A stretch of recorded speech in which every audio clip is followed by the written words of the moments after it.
Nah, karena untuk webinar ini kita lebih fokusnya itu ke top up.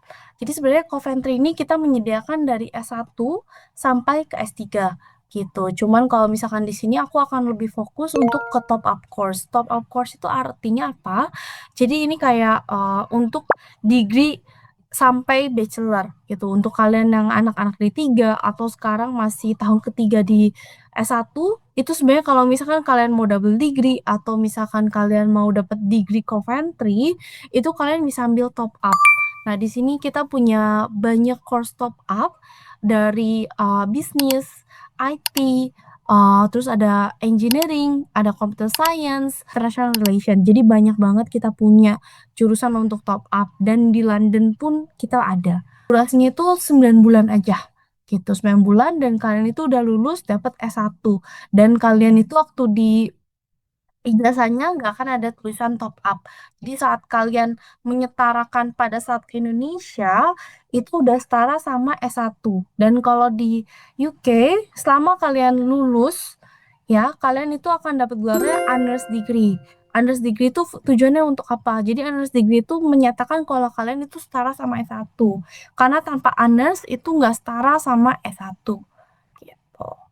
Oke, nah untuk Coventry sendiri kita itu udah banyak international student. Jadi kita sangat open untuk student support gitu. Jadi student support kita itu ada dari spiritual, terus health and well-being, terus keamanan di kampus juga. Sama kalau misalkan kalian punya disability gitu.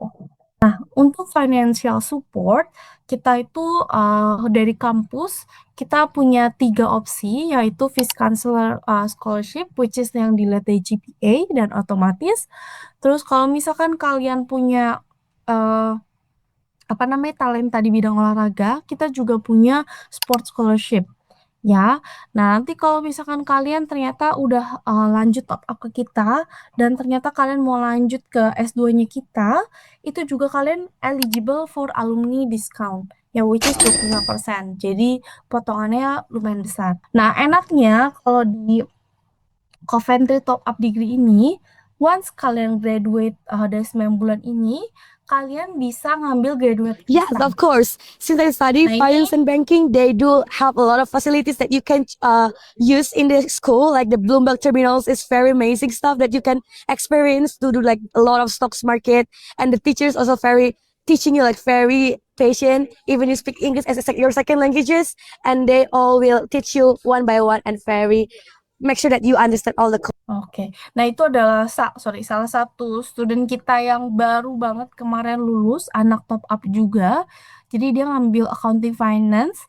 Jadi yang seperti aku bilang, jadi even Bloomberg yang studio itu bisa di Bloomberg Space itu bisa diambil sama siapa aja, gitu. Tinggal masuk ke sana. Nah, untuk entry requirement itu kita butuh kalian dapat D3, gelar D3 kalian, atau yang seperti aku bilang, kalian itu udah 3 tahun kuliah di Indonesia. Ya, minimal IPK-nya 2,6. Tapi kalau misalkan ternyata kalian udah dapet S1 atau misalkan udah tinggal semester akhir, itu juga kalau S2 di Coventry, itu durasinya 1 tahun juga. Ya, kita minta IPK-nya 2,6. Terus CV, kalau misalkan kalian punya gap year atau punya pengalaman kerja, nah, kalau misalkan kalian mau ngambil jurusan desain, kita perlu portfolio. Nah, untuk academic reference itu kita butuh kalau kalian mau apply S2. Nah, English requirement kita perlu karena nanti once kamu kuliah di Coventry, kamu akan belajar menggunakan bahasa Inggris full. Ya, jadi kalian harus punya standar bahasa Inggris yang sesuai standar gitu. Jadi kalian bisa ngambil IELTS atau Duolingo, kita bisa terima juga atau kalian nanti bisa apply dan kalian bisa after kalian dapat offer itu kalian bisa ngambil internal test kita dan itu gratis. Ya, sama personal statement.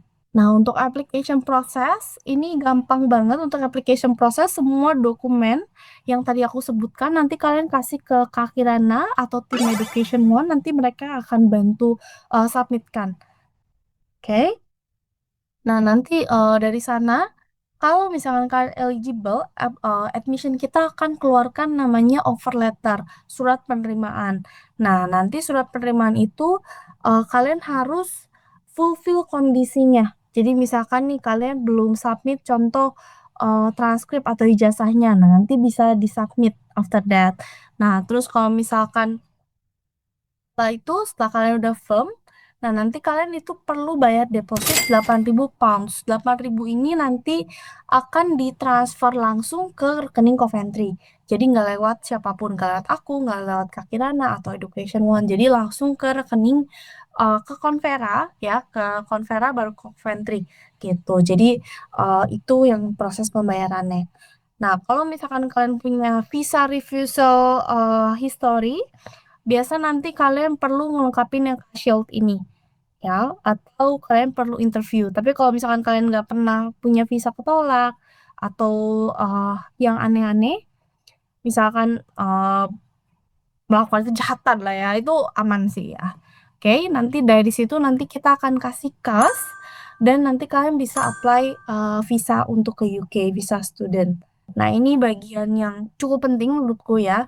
Karena maksudnya kalau misalkan kalian mau kuliah keluar itu kan pasti pertanyaannya kira-kira berapa ya Kak tuition fee-nya, berapa yang harus saya siapkan.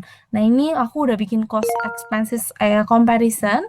Jadi ini comparison untuk yang pertama, slide pertama itu untuk top up. Jadi dengan kalian 9 bulan itu investmentnya itu berapa ke Coventry gitu. Jadi kalau misalkan dirupiahkan dengan kurs yang sekarang itu sekitar 640 juta. Itu udah termasuk tempat tinggal, makan, transportasi gitu. Nah, kalau misalkan kalian mau top up istilahnya dapat gelar S1 di Australia itu biasa harus 2 tahun kalau kalian mau ambil graduate visa ya. Jadi which is 3 kali lebih mahal kalau misalkan di Australia. Nah, jadi untuk conclude this session, jadi kayak kenapa sih kalian harus pilih top up ke Coventry? Yang pertama itu kita fast track. Jadi cepet banget, 9 bulan itu kalian udah beres dapat S1. Nggak usah ngulang lagi 3 tahun. Karena setahu aku DD3 ke S1 sekarang itu minimal harus 3 tahun. Which is it's not worth it at all gitu. Wasting your time, wasting your money juga gitu. Nah, kalau misalkan kita itu 9 bulan itu udah dapat bachelor. Nah, dalam 9 bulan itu kalian bisa apply graduate work visa which is 18 bulan after kalian kuliah. Ya, sama kayak kalau misalkan kalian lulus S1 atau S2. Oke, itu dapat 18 bulan. Kalian gak harus dapat kerjaan dulu.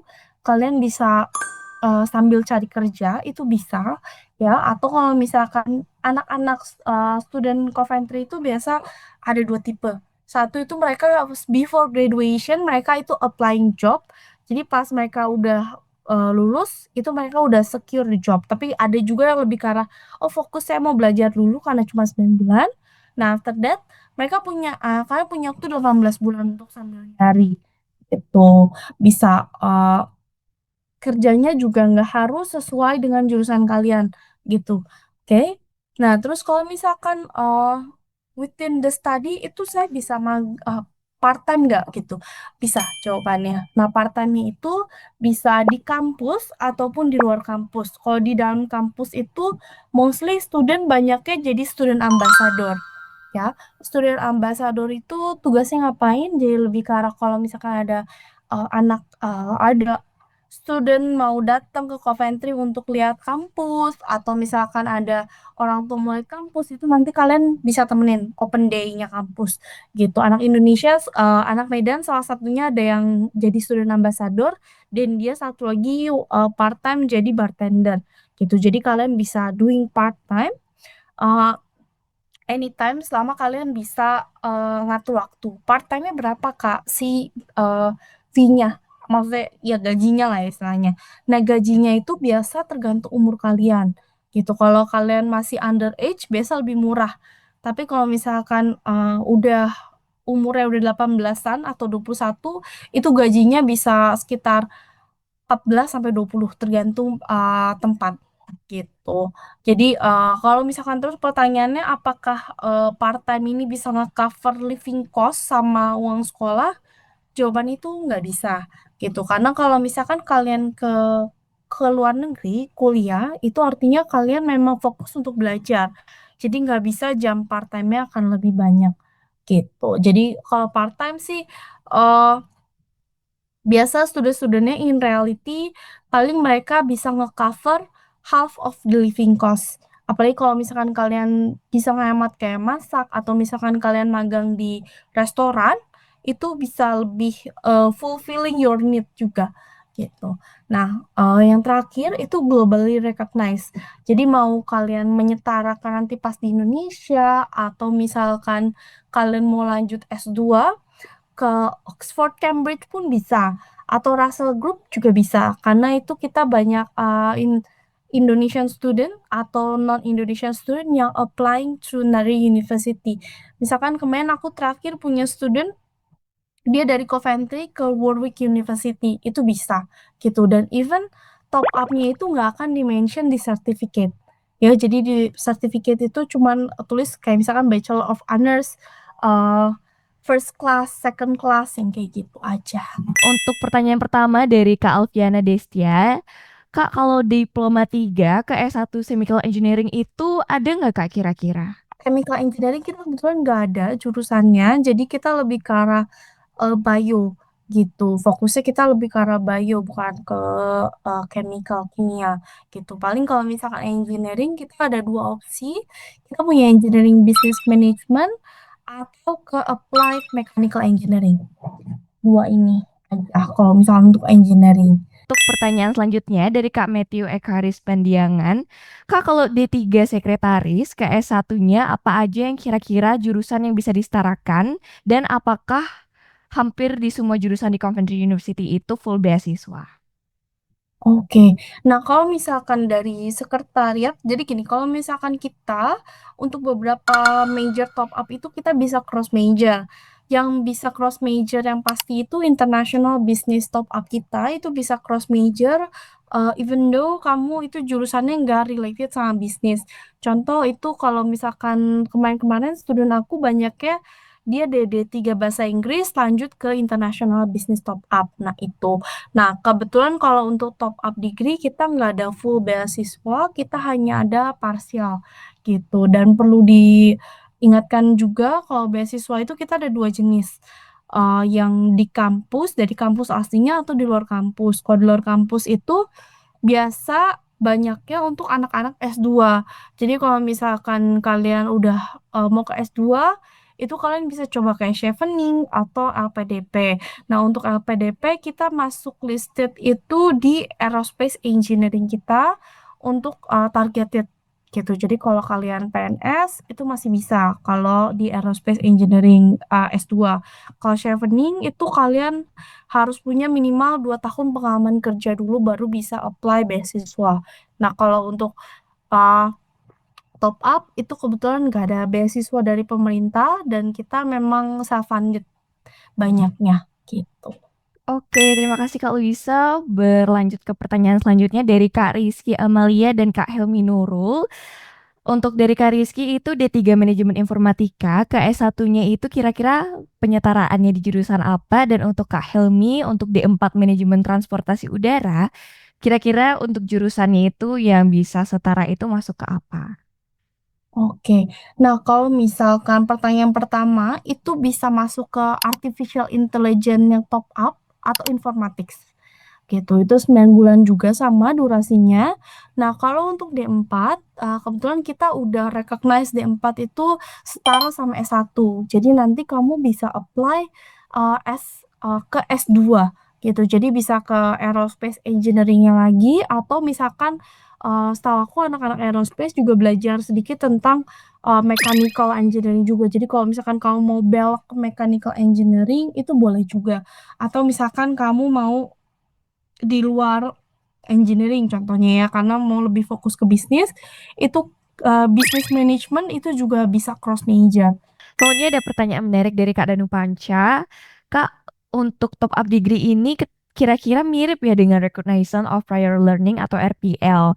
Dan untuk lulusannya itu apakah ada tugas akhir atau thesis defense?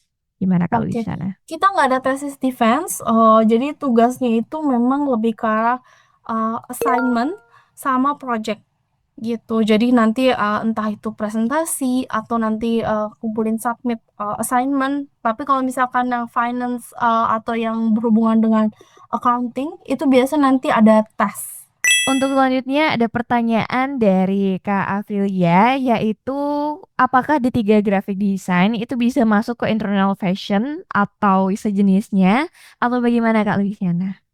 Oke, jadi tergantung kamu mau pilihannya entah itu ke desain lagi atau mau ke bisnis. Jadi kita itu ada satu, maksudnya kamu mau ke bisnis itu boleh, tapi kalau misalkan yang fashion sebenarnya itu lebih ke arah bisnis juga gitu, PR and communication. Tapi kalau kalian kamu mau bisnis, kita bisa lihat dari year-nya. Jadi nanti kamu case by case. Jadi nanti kamu harus submit your portfolio sama transkrip, personal statement. Nanti fakulti kita akan assess gitu. Karena di tahun terakhir kalau desain itu banyaknya project. Jadi kita harus lihat your portfolio dulu. Kalau misalkan oke, biasa nanti faculty akan accept. Kalau misalkan enggak, biasa either kamu harus change to another course atau resubmit portfolio dalam satu kali kesempatan lagi, tapi harus lebih uh, diperbaiki gitu. Last but not least dari Kak Laurentius Rico, kalau untuk S1 komunikasi ke Bachelor Digital Marketing, apa bisa Kak untuk dapat UK degree? Oke, kalau kamu dari S1 mau ke eh top up itu sebenarnya ada dua opsi. Either kamu mau top up jadi double degree atau kamu lanjut ke S2 kita yang marketing. Karena kalau misalkan kita kebetulan yang marketing kita itu bisa cross major. Jadi kamu bisa apply international digital marketing which is itu faculty-nya open banget kalau misalkan kalian dari jurusan manapun yang mau lanjut ke International Digital Marketing gitu. Dan belajarnya itu untuk S2 enaknya di Coventry University itu kita blok modul. Jadi kalau misalkan kalian belajar blok modul itu apa? Jadi within 6 week kalian akan belajar satu subjek aja ya, satu subjek nanti di week terakhir di week 7 6 minggu belajar, satu minggunya terakhir itu lebih ke arah kumpulin project akhir gitu. Jadi entah itu kalian kumpulin assignment, terus presentation atau group project itu tinggal di sana blok modul kayak gitu.